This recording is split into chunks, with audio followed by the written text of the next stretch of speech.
नमस्कार मेरे प्यारे दोस्तों, मैं वैभव एक बार फिर से आप सबका स्वागत करता हूं आपके अपने ऑनलाइन प्लेटफॉर्म पर। आप सभी मेरे भाई बहनों का बहुत-बहुत स्वागत है। Very very good morning to all of you. सभी लोग जल्दी से आ जाइएगा और जितने लोग जुड़ते चल रहे हैं आप सभी लोगों से निवेदन करूंगा कि सेशन को एक बार जल्दी से लाइक कर दीजिए, शेयर कर दीजिए ताकि बाकी साथी जो नहीं जुड़ पाए वो लोग भी जुड़ सकें, उन लोगों तक भी नोटिफिकेशन पहुंच सके। साथ ही साथ अगर आप चैनल पर पहली बार हैं तो चैनल को सब्सक्राइब जरूर कर लें ताकि जब भी हम लोग लाइव आते हैं तो उसकी नोटिफिकेशन आपको मिल सके। साथ ही साथ आपको चैट बॉक्स में टेलीग्राम का लिंक दिख रहा होगा, तो टेलीग्राम चैनल से अगर आप नहीं जुड़े होंगे तो टेलीग्राम चैनल से जुड़ जाएगा। आपको वहाँ पर पीडीएफ और बहुत सारी इंपॉर्टेंट अपडेट्स, क्वेश्चंस और बहुत सारी जानकारियाँ मिलती रहती हैं। साथ ही साथ अगर आप व्हाट्सएप चैनल से जुड़ना चाहते हैं तो ये व्हाट्सएप नंबर है और इस पर आप मैसेज कर सकते हैं, तो आपको पर्सनली नोटिफिकेशन और बहुत सारी इंपॉर्टेंट अपडेट्स मिलती रहेंगी। तो ये महत्वपूर्ण जानकारियाँ थी। उम्मीद है आप लोगों ने सेशन को लाइक, शेयर, सब्सक्राइब कर लिया होगा। तो चलिए शुरू करते हैं, आज की क्लास को शुरू करते हैं। और पहला प्रश्न आपके सामने है। पहला प्रश्न है, समय को मापने के यंत्र को कहा जाता है। बताइएगा, बहुत ही इंपॉर्टेंट सा, बहुत ही अच्छा सा प्रश्न है। बताएंगे क्या हो जाएगा। समय को मापने के यंत्र को कहा जाता है डायगोमीटर कहते हैं, एनीमोमीटर कहते हैं, ड्यूरोमीटर कहते हैं या फिर क्रोनोमीटर कहते हैं। बहुत ही इंपॉर्टेंट वाला सेशन होने वाला है। ठीक है, बहुत इंपॉर्टेंट क्वेश्चन हम लोग करने वाले हैं और वही प्रश्न करने वाले हैं जिनके आपके एग्जाम में आने की प्रबल संभावना है। तो बहुत ही महत्वपूर्ण सेशन होने वाला है, लास्ट तक आप लोग जरूर बने रहिएगा।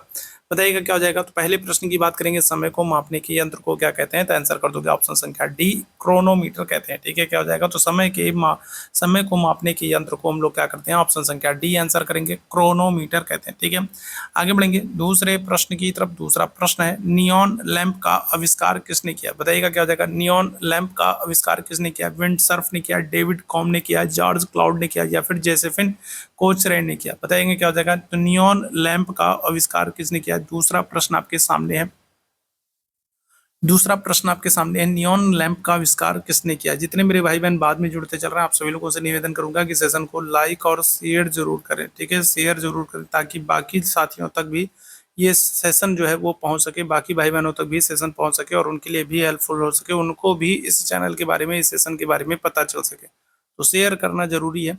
बताएंगे क्या हो जाएगा। करेक्ट आंसर कर देंगे ऑप्शन संख्या सी हो जाएगा, जॉर्ज क्लाउड हो जाएगा। ठीक है, क्या हो जाएगा। तो जॉर्ज क्लाउड हो जाएगा, ऑप्शन संख्या सी आंसर कर देंगे। आगे बढ़ेंगे अगले प्रश्न की तरफ। अगला प्रश्न, मुगल सम्राट अकबर का विश्वसनीय सेनापति कौन था।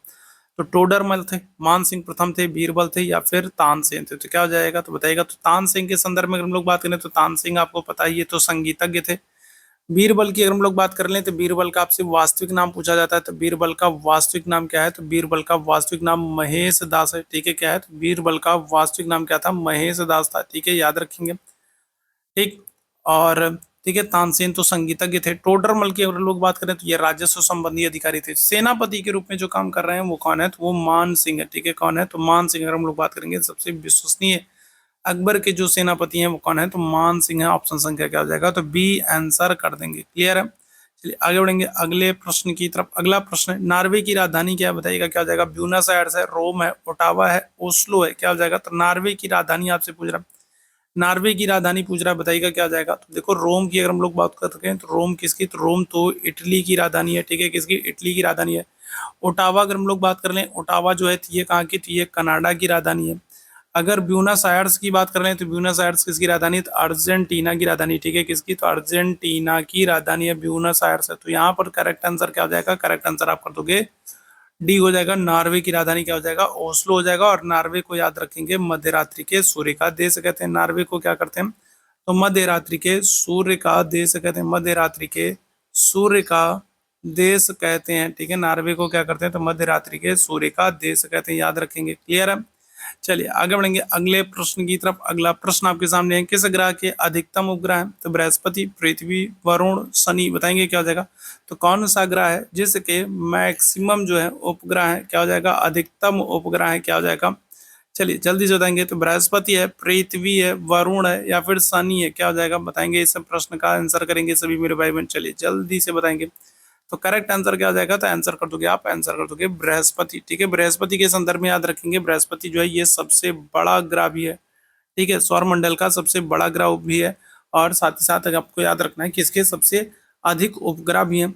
अच्छा, बृहस्पति का अगर आपसे सबसे बड़ा उपग्रह पूछ ले तो क्या आंसर करोगे। बृहस्पति का अगर आपसे क्या कर ले, बृहस्पति का सबसे बड़ा उपग्रह अगर आपसे पूछ ले कि बृहस्पति का सबसे बड़ा उपग्रह कौन सा है, तब आप आंसर क्या करोगे, तो बृहस्पति का जो सबसे बड़ा उपग्रह है वो कौन सा है, वो है गैनीमेड। ठीक है, क्या है, तो बृहस्पति का सबसे बड़ा जो उपग्रह है वो कौन है, तो गैनीमेड है, ये याद रखिएगा। ठीक है, शनि का सबसे बड़ा उपग्रह पूछा जाएगा, तो शनि का सबसे बड़ा उपग्रह कौन सा है, तो टाइटन है। शनि का सबसे बड़ा उपग्रह कौन सा है, तो टाइटन है। ठीक, आगे बढ़ेंगे अगले प्रश्न की तरफ। SLR का निर्धारण भारतीय रिजर्व बैंक के द्वारा किया जाता है। SLR का फुल फॉर्म पूछा जा रहा है, बताइएगा क्या हो जाएगा। बहुत ही अच्छा सा प्रश्न है। ठीक है, तो SLR की अगर हम लोग बात करें तो SLR जो है, तो इसका यूज जो है वो भारतीय रिजर्व बैंक के द्वारा किया जाता है। और SLR का आपसे फुल फॉर्म पूछा जा रहा है, तो क्या हो जाएगा, स्टेटस लिवरेज रिटर्न हो जाएगा, सेविंग लीज रेट हो जाएगा, स्टेचुरी लिक्विडिटी रेशियो हो जाएगा, या फिर सेफ लीगल रेज हो जाएगा, बताएंगे। तो SLR का आपसे फुल फॉर्म पूछा जा रहा है। SLR का निर्धारण भारतीय रिजर्व बैंक के द्वारा किया था। SLR का विस्तारित रूप क्या है, तो आंसर कर दोगे स्टेचुरी लिक्विडिटी रेशियो। ठीक है, तरलता अनुपात। ऑप्शन संख्या क्या कर देंगे, तो ऑप्शन संख्या सी यहाँ पर आंसर कर देंगे। SLR का सही फुल फॉर्म हो जाएगा, ऑप्शन संख्या सी करेक्ट आंसर हो जाएगा। क्लियर है, चलिए आगे बढ़ेंगे अगले प्रश्न की तरफ। अगले प्रश्न का आंसर करेंगे, कौन सा जीव वार्मी कंपोस्टिंग में मदद करता है, बताएंगे क्या हो जाएगा। तो कौन सा जीव है जो वार्मी कंपोस्टिंग में मदद करता है, तो नाइट्रीफाइंग बैक्टीरिया है, केचुआ है, शैवाल है, या फिर कवक है। तो वर्मी कंपोस्टिंग की बात हो रही है, बताइएगा कौन सा जीव है जो वर्मी कंपोस्टिंग में मदद करता है। क्या आंसर करेंगे, फटाफट सभी लोग आंसर करेंगे, और बाद में जितने मेरे भाई बहन जुड़ते चल रहे हैं। ठीक है, आप सभी लोगों का बहुत बहुत स्वागत है। आप सभी लोगों से निवेदन करूंगा कि आप लोग शेयर करते रहिए, ताकि बाकी भाई बहनों तक ये क्लास, ये सेशन पहुंचता रहे। ठीक है, तो बाद में जितने लोग जुड़े हैं, जितने लोगों ने शेयर नहीं किया, तो उन लोगों को शेयर करना है। करेक्ट आंसर क्या हो जाएगा, तो ऑप्शन संख्या बी आंसर कर दोगे, केचुए से। वार्मी कल्चर अगर आपसे बात करें, या वार्मी कंपोस्टिंग में अगर हम लोग बात करेंगे, तो कौन, केचुआ। और केचुए के संदर्भ में एक और प्रश्न पूछा था कि जो केचुआ है, तो ये श्वसन किससे करता है, तो ये त्वचा से करता है। ठीक है, किससे, तो अगर हम लोग श्वसन की बात कर लें कि केचुआ जो है वो श्वसन किससे करता है, तो त्वचा से करता है। और केचुआ जो है ये वार्मी कंपोस्टिंग में मदद करता है। ऑप्शन संख्या क्या आ जाएगा, तो बी आंसर कर देंगे। ठीक है, चलिए आगे बढ़ेंगे अगले प्रश्न की तरफ। ओजोन का अणुसूत्र है, ओजोन का अणुसूत्र क्या हो जाएगा, बताएगा। तो ओजोन अगर हम लोग बात करेंगे, तो ओजोन, अच्छा एक और प्रश्न बन जाता है कि जो ओजोन परत है, तो ये आपको कहाँ पर मिलेगी।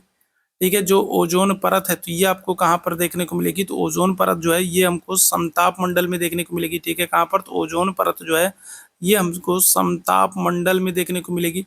साथ ही साथ आपको याद रखना है कि 16 सितंबर को हम लोग क्या करते हैं, ओजोन दिवस मनाते हैं। ठीक है, क्या करते हैं, तो 16 सितंबर को हम लोग क्या करेंगे, तो 16 सितंबर को हम लोग ओजोन दिवस मनाते हैं। ये भी याद रखिएगा, 16 सितंबर को हम लोग क्या करते हैं, 16 सितंबर को हम लोग ओजोन दिवस मनाते हैं। 16 सितंबर को हम लोग ओजोन दिवस मनाते हैं। और ओजोन परत जो है ये हमको समताप मंडल में देखने को मिलेगी। ओजोन का अणुसूत्र आपसे पूछा जाएगा, तो ऑप्शन संख्या ए आंसर कर दोगे, O3। ठीक है, क्या आ जाएगा, तो O3 ऑप्शन संख्या ए आंसर कर देंगे। क्लियर है, चलिए आगे बढ़ेंगे अगले प्रश्न की तरफ। विभिन्न देशों को वर्गीकृत करने में विश्व बैंक के द्वारा उपयोग किया जाने वाला मुख्य मापदंड निम्न में से कौन सा है। विश्व बैंक की बात हो रही है, वर्ल्ड बैंक की बात हो रही है। वर्ल्ड बैंक का आपको हेडक्वार्टर आपको कहाँ पर देखने को मिल जाएगा, वर्ल्ड बैंक का आपको हेडक्वार्टर जो है वो आपको वाशिंगटन में देखने को मिलेगा। ठीक है, कहाँ पर, तो वाशिंगटन में आपको, ठीक है, वर्ल्ड बैंक का मुख्यालय देखने को मिलेगा। और वाशिंगटन जो है ये कौन सी नदी किनारे, तो ये पोटोमैक नदी किनारे। ठीक है, कौन सी, तो पोटोमैक नदी के किनारे। ठीक है, पोटोमैक नदी के किनारे वाशिंगटन है। ठीक है, और यहाँ पर आपको क्या हो जाएगा, विश्व बैंक का मुख्यालय देखने को मिलेगा। आपसे पूछ रहा है विभिन्न देशों को वर्गीकृत करने के लिए विश्व बैंक द्वारा उपयोग किया जाने वाला मुख्य मापदंड क्या है। सकल घरेलू उत्पाद, प्रति व्यक्ति आय, सकल राष्ट्रीय आय, या फिर सकल राष्ट्रीय उत्पाद। क्या आंसर कर देंगे, तो आंसर कर देंगे ऑप्शन संख्या बी हो जाएगा, प्रति व्यक्ति आय। क्या हो जाएगा, तो ऑप्शन संख्या बी आंसर कर देंगे, प्रति व्यक्ति आय। ठीक है, आगे बढ़ेंगे अगले प्रश्न की तरफ। अगले प्रश्न का आंसर करेंगे, भारतीय संगीत वाद्य यंत्र संवादिनी किस प्रकार का वाद्य यंत्र है। तो आपसे क्या पूछ रहा है, आपसे पूछ रहा है भारतीय जो संगीत वाद्य यंत्र है और इसका नाम क्या है, संवादिनी। तो संवादिनी जो है, तो ये किस प्रकार का वाद्य यंत्र है, ये आपसे पूछ रहा है। तंत्र वाद्य है, वायु वाद्य है, ताल वाद्य है, या फिर प्रहार है, बताएंगे क्या जाएगा। तो भारतीय संगीत वाद्य यंत्र संवादिनी किस प्रकार का वाद्य यंत्र है, आंसर कर देंगे ऑप्शन संख्या बी हो जाएगा। ठीक है, क्या आ जाएगा, तो बी हो जाएगा, वायु वाद्य हो जाएगा। ठीक है, क्या आ जाएगा, वायु वाद्य हो जाएगा। आगे बढ़ेंगे अगले प्रश्न की तरफ। अगले प्रश्न का आंसर करना है। इंटरनेट प्रोटोकॉल IP के 2 संस्करण अभी हाल ही में उपयोग में लाए जा रहे हैं। तो कौन से 2 संस्करण है, बताएंगे क्या हो जाएगा। इस प्रश्न का आंसर, इंटरनेट प्रोटोकॉल IP के 2 संस्करण उपयोग में लाए जा रहे हैं। तो कौन सा विकल्प सही होगा? आईपी संस्करण 4 और आईपी संस्करण 6, आईपी संस्करण 2 और आईपी संस्करण 3, आईपी संस्करण 4 और आईपी संस्करण 8, या फिर आईपी संस्करण 2 और आईपी संस्करण 4। क्या हो जाएगा? तो इंटरनेट प्रोटोकॉल आईपी के 2 संस्करण भी हाल ही में उपयोग में लाए जा रहे हैं, और इनमें अगर हम लोग बात करेंगे क्या जाएगा? ऑप्शन संख्या ए आंसर कर दोगे, आईपी संस्करण 4 और आईपी संस्करण 6। ऑप्शन संख्या क्या हो जाएगा? तो आपका ए विकल्प बिल्कुल एकदम करेक्ट हो जाएगा। क्लियर है? चलिए आगे बढ़ेंगे अगले प्रश्न की तरफ। अगले प्रश्न का आंसर करेंगे, अमोनिया डाइक्रोमेट का रासायनिक सूत्र क्या है? अमोनिया डाइक्रोमेट का रासायनिक सूत्र क्या है? क्या आंसर होगा? चलिए जल्दी बताएंगे। अमोनिया डाइक्रोमेट का रासायनिक सूत्र आप लोगों को बताना है, और बाद में जितने मेरे भाई बहन जुड़े हैं, ठीक है, जितने लोगों ने शेयर नहीं किया था, आप लोगों से निवेदन करूंगा कि एक बार आप लोग अपने अपने स्तर पर शेयर जरूर कर दें, ठीक है, ताकि बाकी साथी जो आपके हैं, जिन लोगों तक ये सेशन नहीं पहुंच पाए, जिनको जानकारी नहीं है, तो उनको भी जानकारी हो जाए और वो भी इसके सेशन के साथ जुड़ सके। करेक्ट आंसर हो जाएगा आपका ऑप्शन संख्या ए। ठीक है, क्या आ जाएगा? तो ऑप्शन संख्या ए करेक्ट आंसर हो जाएगा। क्लियर है? चलिए आगे बढ़ेंगे अगले प्रश्न की तरफ। अगला प्रश्न आपके सामने है, इनमें से कौन सी वायरल बीमारी है? पोलियो है, धनु स्तंभ है, कुष्ठ रोग है, या फिर प्लेग है? तो क्या हो जाएगा? तो कौन सी एक वायरल बीमारी अगर हम लोग बात करेंगे, तो पोलियो है, धनु स्तंभ है, कुष्ठ रोग है, या फिर प्लेग है? क्या हो जाएगा? इस प्रश्न का आंसर करेंगे। तो वायरल बीमारी अगर हम लोग बात करेंगे क्या आ जाएगा? तो आंसर कर दोगे प्लेग है। ठीक है, क्या आ जाएगा? तो अगर हम लोग बात करेंगे क्या है? प्लेग है, सॉरी प्लेग नहीं, पोलियो है। ठीक है, देखो टिक लगा रहा हूँ पोलियो पर और बोल रहा हूँ प्लेग। ठीक है, क्या आ जाएगा? पोलियो है। ठीक है, अगर हम लोग वायरल बीमारी की बात करेंगे तो वायरल बीमारी कौन सी है? तो आप आंसर कर दोगे पोलियो है। ठीक है, याद रखिएगा। प्लेग की अगर हम लोग बात करें तो प्लेग आपको पता है प्लेग किससे? तो प्लेग चूहों से होता है, बैक्टीरिया से होता है। ठीक है, किससे? तो अगर हम लोग बात करेंगे तो किससे होता है? तो प्लेग जो है तो ये तो बैक्टीरिया से होता है, चूहों से होता है, याद रखेंगे। क्लियर है? आगे बढ़ेंगे अगले प्रश्न की तरफ। अगले प्रश्न का आंसर करेंगे, मानव मस्तिष्क का सबसे बड़ा हिस्सा कौन सा होता है? पसलियां, सेरेब्रम, पोन्स, थैलेमस? बताएंगे क्या जगह? तो मानव मस्तिष्क का सबसे बड़ा भाग आपसे पूछ रहा है, सबसे बड़ा हिस्सा पूछ रहा है, क्या हो जाएगा? बताइएगा। बहुत ही अच्छा सा प्रश्न है। मानव मस्तिष्क का सबसे बड़ा हिस्सा है पसलियां, सेरेब्रम, पोन्स और थैलेमस। क्या हो जाएगा? करेक्ट आंसर कर देंगे, ऑप्शन संख्या बी हो जाएगा, सेरेब्रम है। ठीक है, क्या है? तो ऑप्शन संख्या बी हो जाएगा, सेरेब्रम। आगे बढ़ेंगे अगले प्रश्न की तरफ। अगले प्रश्न का आंसर करेंगे, मधु के लिए मधुमक्खियों और छत्तों का पालन और रख रखाव कहलाता है फ्लोरिकल्चर, एपीकल्चर, सेरिकल्चर, या फिर पीसी कल्चर? बताइएगा। तो मधु के लिए मधुमक्खियों का और छत्तों का पालन और रख रखाव क्या कहलाएगा? Floriculture, apiculture, sericulture, PC culture? बताएंगे क्या आ जाएगा? देखो फ्लोरिकल्चर की अगर लोग बात करें तो ये फूलों से संबंधित है। ठीक है, क्या आ जाएगा? तो फूलों की खेती से, ठीक है, संबंधित है। और सेरिकल्चर की अगर हम लोग बात करेंगे तो रेशम कीट पालन से संबंधित है। ठीक है, क्या हो जाएगा? सेरिकल्चर अगर हम लोग बात करेंगे तो रेशम कीट पालन से संबंधित है। पीसी कल्चर की बात करेंगे तो ये मत्स्य पालन से संबंधित है। ठीक है, क्या हो जाएगा? तो मत्स्य पालन से संबंधित है। ठीक है, मत्स्य पालन से संबंधित है पीसी कल्चर। करेक्ट आंसर क्या जाएगा? तो आंसर कर दोगे ऑप्शन संख्या बी। ठीक है, एपी कल्चर। ठीक है, क्या जाएगा? तो मधु के लिए मधुमक्खियों और छत्तों का पालन और रखरखाव क्या कहलाता है?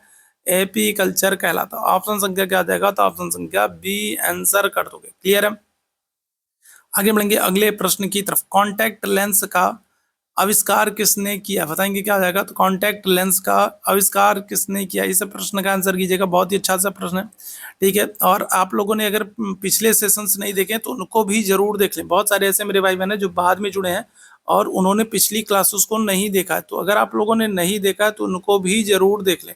बहुत ही हेल्पफुल है ये सारी क्लासेस। आप लोगों के प्रीवियस ईयर के क्वेश्चंस को करा रहा हूँ, साथ ही साथ प्रीवियस ईयर पर जो पूछे गए प्रश्न है उन्हीं पर आधारित नए प्रश्नों को भी करा रहा हूँ, जहाँ से प्रश्न पूछे जाने की ज़्यादा संभावना है। ठीक है, तो अगर आपने प्रीवियस जो क्वेश्चंस है या फिर जो प्रीवियस जो हम लोगों ने क्लास की है तो वो आप लोगों ने नहीं देखा है तो उसको जरूर देख लें। करेक्ट आंसर क्या हो जाएगा? ऑप्शन संख्या बी आंसर कर दोगे। ठीक है, किसको? एडोल्फ गैस्टन यूजेनफिक को। ठीक है, ऑप्शन संख्या क्या आ जाएगा? तो ऑप्शन संख्या बी आंसर हो जाएगा। इन्होंने क्या किया है? तो इन्होंने कॉन्टैक्ट लेंसों का, ठीक है, आविष्कार किया। ऑप्शन संख्या बी यहाँ पर बिल्कुल करेक्ट हो जाएगा। क्लियर है? चलो आगे बढ़ेंगे अगले प्रश्न की तरफ। अगला प्रश्न, ठीक है, रेनेसा पुनर्जागरण यूरोप में किस अवधि तक था? अगर हम लोग पुनर्जागरण की बात करें तो पुनर्जागरण की शुरुआत जो है वो यूरोप से हो रही है। और यूरोप में कौन सा समय है जो पुनर्जागरण का समय माना जाता है? 18वीं से 20वीं शताब्दी, 14वीं से 17वीं शताब्दी, 11वीं से 13वीं शताब्दी या 7वीं से 10वीं शताब्दी। बहुत ही अच्छा सा प्रश्न है, बताएंगे क्या जाएगा। तो रेनेसा पुनर्जागरण के संदर्भ में आपसे पूछा जा रहा है, यूरोप में किस अवधि में, तो आंसर कर देंगे ऑप्शन संख्या बी हो जाएगा 14वीं से 17वीं शताब्दी। ठीक है, 14वीं से 17वीं शताब्दी का जो समय है वो यूरोप में पुनर्जागरण काल के रूप में प्रसिद्ध है। ऑप्शन संख्या क्या आ जाएगा, तो बी आंसर कर देंगे। क्लियर है, आगे बढ़ेंगे अगले प्रश्न की तरफ। कनाडा की राजधानी क्या है, तो बताइएगा। कनाडा की राजधानी आज ही के सेशन में मैंने आप लोगों को बताया। कनाडा की राजधानी, कनाडा की राजधानी मैंने आज ही के सेशन में आप लोगों को बताया। बताएंगे क्या जाएगा कनाडा की राजधानी। तो देखो कैनबरा, अगर हम लोग बात करें तो कैनबरा किसकी, तो कैनबरा जो है ये ऑस्ट्रेलिया की राजधानी। किसकी, तो ऑस्ट्रेलिया की राजधानी कैनबरा है। ठीक है, साथ ही साथ अगर हम लोग ओस्लो की बात कर लें तो नॉर्वे की राजधानी, ये भी मैंने आज ही के सेशन में बताया। वेलिंगटन अगर हम लोग बात कर लेंगे तो वेलिंगटन जो है तो ये न्यूजीलैंड की राजधानी। ठीक है, किसकी, तो न्यूजीलैंड की राजधानी। ठीक है, किसकी, तो न्यूजीलैंड की राजधानी वेलिंगटन। कनाडा की राजधानी क्या हो जाएगा, ओटावा। ओटावा और नॉर्वे की राजधानी ओस्लो। इन दोनों के संदर्भ में आज ही के सेशन में मैंने चर्चा की है। ठीक है, दोनों की राजधानियां मैंने आज ही के सेशन में आप लोगों को बताया था। यहाँ पर ऑप्शन संख्या क्या आ जाएगा, तो डी आंसर कर देंगे। ठीक है, आगे बढ़ेंगे अगले प्रश्न की तरफ। महाद्वीपीय बहाव का सिद्धांत किसने प्रस्तुत किया। महाद्वीपीय बहाव सिद्धांत की प्रस्तावना किसने दी थी, या फिर इसी को क्या कहेंगे, या फिर इसी को कहेंगे महाद्वीपीय विस्थापन का सिद्धांत। मैंने आप लोगों को पढ़ाया है, बताइए क्या क्या हो जाएगा। महाद्वीपीय बहाव का सिद्धांत या फिर कहेंगे महाद्वीपीय विस्थापन का सिद्धांत। तो ये किसने दिया, अल्फ्रेड वेगनर ने दिया, अल्फ्रेड हैग्स ने दिया, अल्फ्रेड मैन ने दिया, या फिर अल्फ्रेड वॉरविक ने दिया। तो महाद्वीपीय विस्थापन के सिद्धांत या फिर महाद्वीपीय बहाव का सिद्धांत किसने दिया है, तो आंसर कर दोगे ऑप्शन संख्या ए हो जाएगा, अल्फ्रेड वेगनर ने। ठीक है, किसने, तो वेगनर ने। ऑप्शन संख्या क्या कर देंगे, तो ए आंसर कर देंगे। क्या हो जाएगा, ऑप्शन संख्या क्या हो जाएगा, ए आंसर कर दोगे। क्लियर है, आगे बढ़ेंगे अगले प्रश्न की तरफ। सूर्य नमस्कार में कितने चरण होते हैं, बताइएगा। 24, 12, 6 या फिर 3। ठीक है, सूर्य नमस्कार में कितने चरण होते हैं, बताएंगे क्या हो जाएगा। और लास्ट में आप लोग मुझे कमेंट करके जरूर बताइएगा। ठीक है, आप लोग लास्ट में मुझे कमेंट करके बताओ, जरूर बताइएगा कि आपको सेशन कैसा लगा। ठीक है, सेशन कैसा लगा आप लोग कमेंट करके जरूर बताएंगे। तो बताइएगा सूर्य नमस्कार में कितने चरण है, तो क्या जाएगा, तो आंसर कर दोगे ऑप्शन संख्या बी हो जाएगा 12। ठीक है, कितने चरण है, तो 12 चरण है। ऑप्शन संख्या बी बिल्कुल करेक्ट हो जाएगा। आगे बढ़ेंगे अगले प्रश्न की तरफ। बांधवगढ़ राष्ट्रीय उद्यान किस राज्य में है, राजस्थान, छत्तीसगढ़, उत्तर प्रदेश, मध्य प्रदेश। बांधवगढ़ राष्ट्रीय उद्यान किस राज्य में है, इस प्रश्न का आंसर करना है। बांधवगढ़, बांधवगढ़ राष्ट्रीय उद्यान किस राज्य में है, क्या आंसर करेंगे। तो राजस्थान है, छत्तीसगढ़ है, उत्तर प्रदेश है, या फिर मध्य प्रदेश। फटाफट सभी मेरे भाई बहन आंसर करेंगे, क्या हो जाएगा, तो ऑप्शन संख्या डी आंसर कर दोगे, मध्य प्रदेश। मध्य प्रदेश में अगर हम लोग बात करें तो मध्य प्रदेश में देखो बाघों की संख्या बहुत अधिक है, और इसलिए मध्य प्रदेश को टाइगर स्टेट भी कहते हैं। ठीक है, साथ ही साथ मध्य प्रदेश में आपको याद रखना है, मध्य प्रदेश में कान्हा है। ठीक है, कान्हा है, पन्ना है, पन्ना है, पेंच है, पेंच है, सतपुड़ा है, सतपुड़ा है, बांधवगढ़ है। ठीक है, बांधवगढ़ है। ठीक है, तो ये सब आपको कहाँ पर, कूनो है। ठीक है, कूनो है, कूनो हो गया, कान्हा हो गया, पन्ना हो गया, पेंच हो गया, सतपुड़ा हो गया, बांधवगढ़ हो गया। ये सब आपको कहाँ पर, तो ये सब आपको मध्य प्रदेश में देखने को मिलेंगे। यहाँ बाघों की संख्या बहुत अधिक है, इसीलिए मध्य प्रदेश को टाइगर स्टेट भी कहते हैं। साथ ही साथ याद रखेंगे मध्य प्रदेश में कुपोषण की समस्या बहुत अधिक है। ठीक है, क्या है, मध्य प्रदेश में कुपोषण की समस्या बहुत अधिक है, इसलिए मध्य प्रदेश को भारत का इथोपिया भी कहते हैं। ठीक है, क्या करते हैं, तो भारत का इथोपिया भी कहते हैं किसको, तो मध्य प्रदेश को कहते हैं। क्यों, क्योंकि यहाँ पर कुपोषण की समस्या बहुत अधिक है। आगे बढ़ेंगे अगले प्रश्न की तरफ। निम्न में से किसे मानव शरीर की जैव रसायन प्रयोगशाला भी कहा जाता है। छोटी आंत, दिमाग, आग्नेयाशय, जिगर। बताएंगे क्या आ जाएगा। तो अगर हम लोग बात करें तो मानव शरीर की जैव रसायन प्रयोगशाला किसको कहते हैं, मानव शरीर की जैव रसायन प्रयोगशाला किसे कहते हैं। छोटी आंत को, दिमाग को, आग्नेयाशय को, जिगर को। क्या हो जाएगा, करेक्ट आंसर कर देंगे ऑप्शन संख्या डी, जिगर को। ठीक है, किसको, तो मानव शरीर की, ठीक है, जैव रसायन प्रयोगशाला किसे कहते हैं, तो आंसर कर दोगे ऑप्शन संख्या डी हो जाएगा, जिगर को। ठीक है, आगे बढ़ेंगे अगले प्रश्न की तरफ। अगले प्रश्न का आंसर करेंगे। प्लासी नाम का एक छोटा सा गांव जिसे प्लासी के युद्ध के नाम से जाना जाता है, जो ईस्ट इंडिया कंपनी और नवाब सिराजुद्दौला के बीच लगाया गया था, किस नदी के किनारे।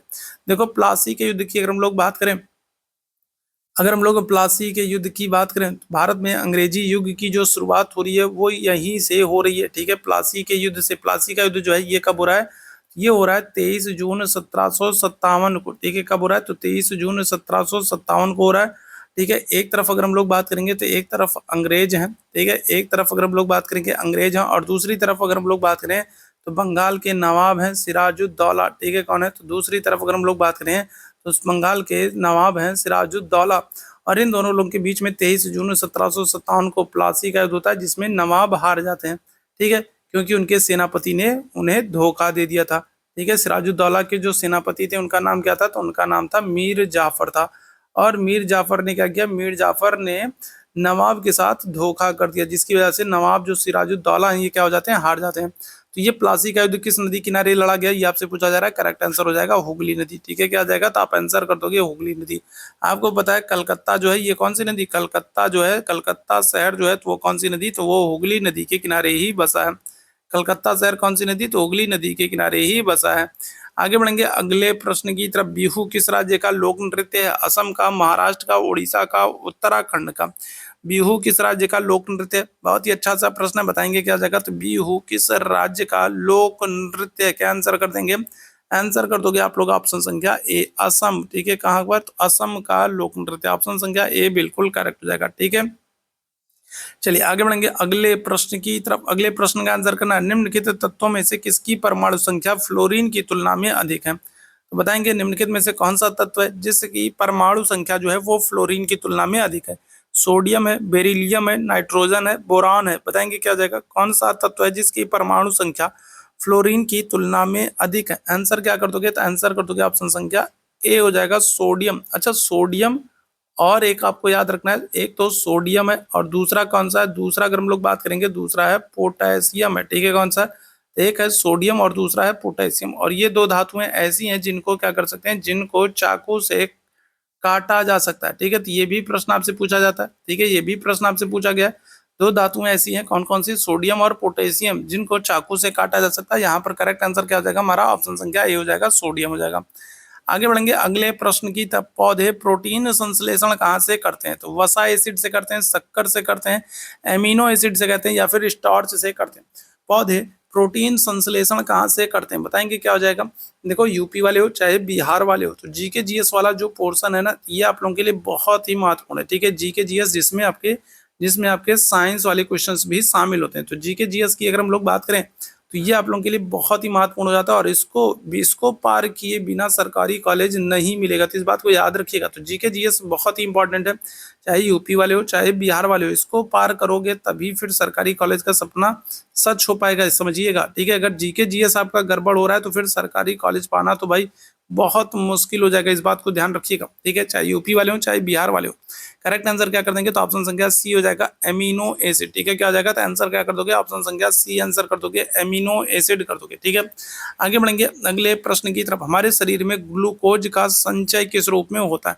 इंसुलिन, ग्लूकोज, ग्लाइकोजन, वसा। बताएंगे तो हमारे शरीर में ग्लूकोज का संचय किस रूप में किया जाता है? क्या आंसर करेंगे? बताएंगे फटाफट।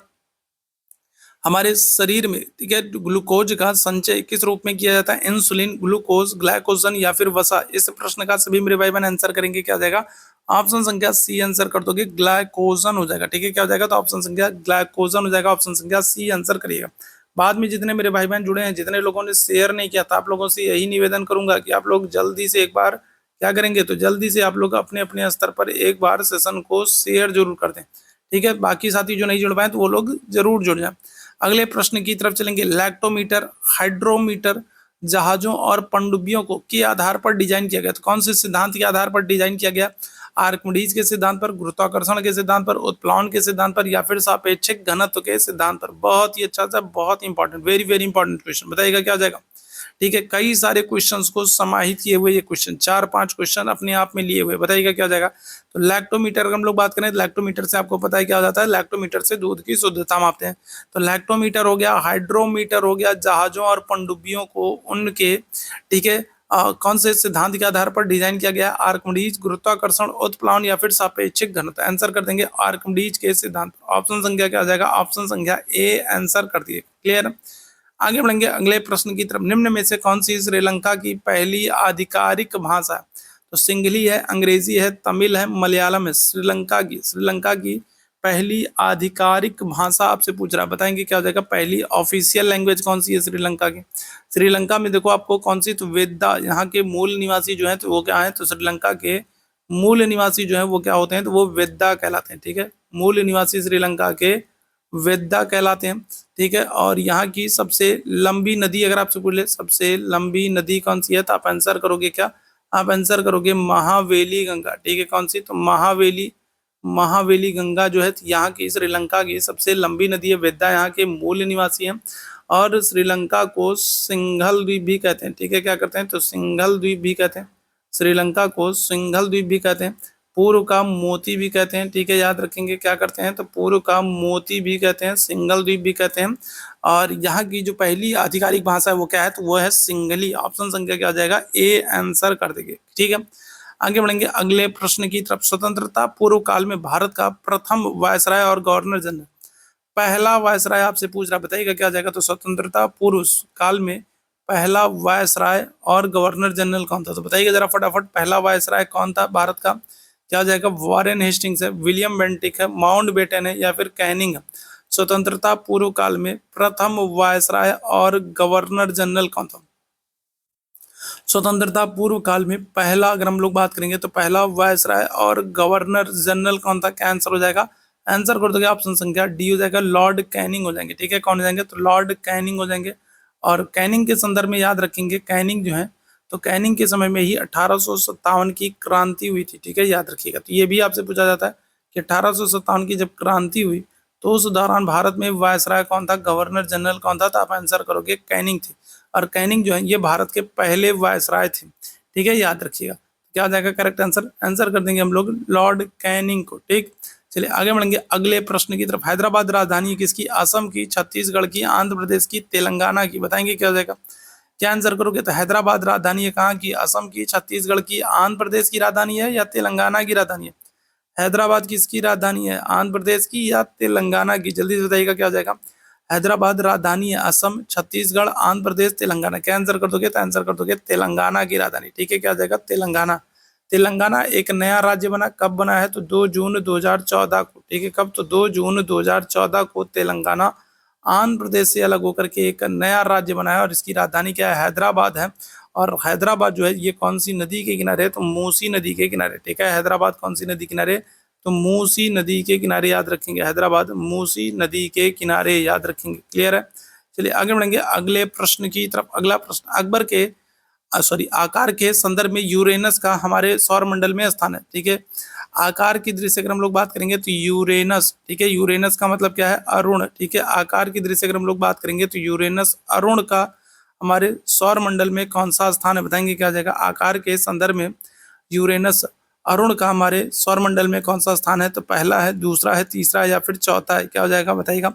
तो आपको पता है सबसे बड़ा जो ग्रह है आकार की दृष्टि से अगर हम लोग बात करेंगे तो जो सबसे बड़ा ग्रह है वो कौन सा है, तो बृहस्पति। बृहस्पति के बाद अगर हम लोग बात करेंगे कौन सा है, तो शनि है।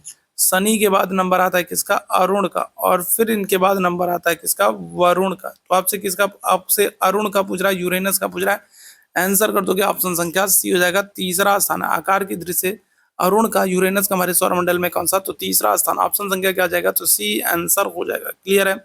चलिए आगे बढ़ेंगे अगले प्रश्न की तरफ। छत्तीसगढ़ के स्थापना दिवस कब मनाते हैं, बताइएगा। तो छत्तीसगढ़ का स्थापना दिवस कब मनाते हैं, 15 जून को, 23 अक्टूबर को, 1 नवंबर को, 30 मई को। प्रश्न मैं आप लोगों को करा चुका हूँ, जल्दी से बताएंगे क्या हो जाएगा इस प्रश्न का आंसर। छत्तीसगढ़ का स्थापना दिवस, तो आपको पता है, मैंने आप लोगों को बताया कि वर्ष 2000 में अगर हम लोग बात करेंगे तो वर्ष 2000 में 3 नए राज्यों का गठन होता है, ठीक है। क्या हो जाएगा, तो वर्ष 2000 में अगर हम लोग बात करेंगे तो 3 नए राज्य बनेंगे। 1 नवंबर की अगर हम लोग बात करें तो 1 नवंबर को मध्य प्रदेश से अलग होकर के छत्तीसगढ़ बनेगा, ठीक है। क्या हो जाएगा, तो मध्य प्रदेश से अलग होकर के छत्तीसगढ़ बनेगा 1 नवंबर 2000 को। 9 नवंबर 2000 की बात करेंगे तो 9 नवंबर 2000 को उत्तर प्रदेश से अलग होकर के उत्तराखंड बनेगा।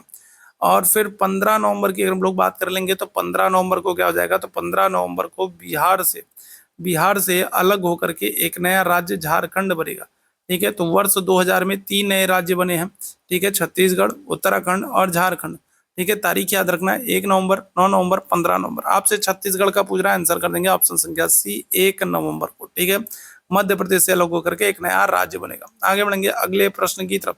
दाचीग्राम राष्ट्रीय उद्यान कहाँ पर है, उत्तराखंड, मिजोरम, जम्मू एंड कश्मीर, हिमाचल प्रदेश, बताएंगे क्या हो जाएगा। दाचीग्राम राष्ट्रीय उद्यान कहाँ पर है, उत्तराखंड, मिजोरम, जम्मू एंड कश्मीर, हिमाचल प्रदेश। ये प्रश्न आपके प्रीवियस ईयर में पूछा गया है और मोस्ट इंपॉर्टेंट है, क्या हो जाएगा बताइएगा। दाचीग्राम अगर हम लोग बात करेंगे तो ये कश्मीरी मृग या हंगुल के लिए फेमस है और जो कि आपको जम्मू एंड कश्मीर में देखने को मिल जाएगा। ठीक है, कहाँ पर? तो दाची गांव जो है ये कश्मीरी मृग या हंगुल के लिए फेमस है, जो कि आपको कहाँ पर? जम्मू एंड कश्मीर में देखने को मिल जाए। ऑप्शन संख्या सी बिल्कुल करेक्ट हो जाएगा। आगे बढ़ेंगे और आज के सेशन के आखिरी प्रश्न की बात करेंगे।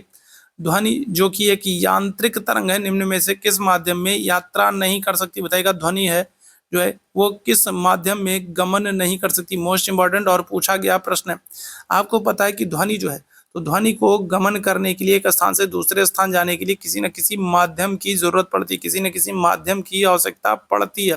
ठीक है, ध्वनि को गमन करने के लिए, एक स्थान से दूसरे स्थान पर जाने के लिए। अगर हम लोग बात करेंगे तो क्या हो जाएगा? तो ऑप्शन संख्या डी आंसर कर दोगे। निर्यात में वो गमन नहीं कर पाती है। ठीक है, या निर्वात में गमन नहीं करती। अगर आपसे पूछा जाए सबसे तेज किसमें, तो आप आंसर क्या करोगे? आप आंसर करोगे इस्पात में। ठीक है, अगर हम लोग दिए गए विकल्प में बात करें सबसे तेज कहा जाए तो सबसे तेज किसमें गमन करेगी, तो आप आंसर करोगे इस्पात में सबसे तेज गमन करेगी। ठीक है, और कहाँ पर बिल्कुल भी नहीं करेगी, तो आप आंसर कर दोगे निर्वात। ठीक, तो ये आज का महत्वपूर्ण सेशन था। ठीक है, हम लोगों ने कुछ महत्वपूर्ण प्रश्नों को किया। उम्मीद है सेशन आप लोगों को पसंद आया होगा। सेशन पसंद आया हो तो लाइक जरूर कीजिएगा, शेयर जरूर कीजिएगा। चैनल पर पहली बार होंगे तो सब्सक्राइब जरूर कीजिएगा। टेलीग्राम चैनल से नहीं जुड़ेंगे तो टेलीग्राम का लिंक आपको दिख रहा है, टेलीग्राम चैनल से जुड़े। साथ ही साथ मैंने आपको व्हाट्सअप नंबर दिया, अगर व्हाट्सअप से जुड़ना चाहते हैं तो व्हाट्सअप पर भी, ठीक है, मैसेज कर सकते हैं। तो अभी के लिए हम लोग मॉर्निंग सेशन में बस इतना ही करेंगे और मॉर्निंग सेशन में मेरे साथ जुड़ने के लिए आप सभी लोगों को बहुत बहुत धन्यवाद। Thank you so much. जाने से पहले शेयर जरूर करें। Thank you so much.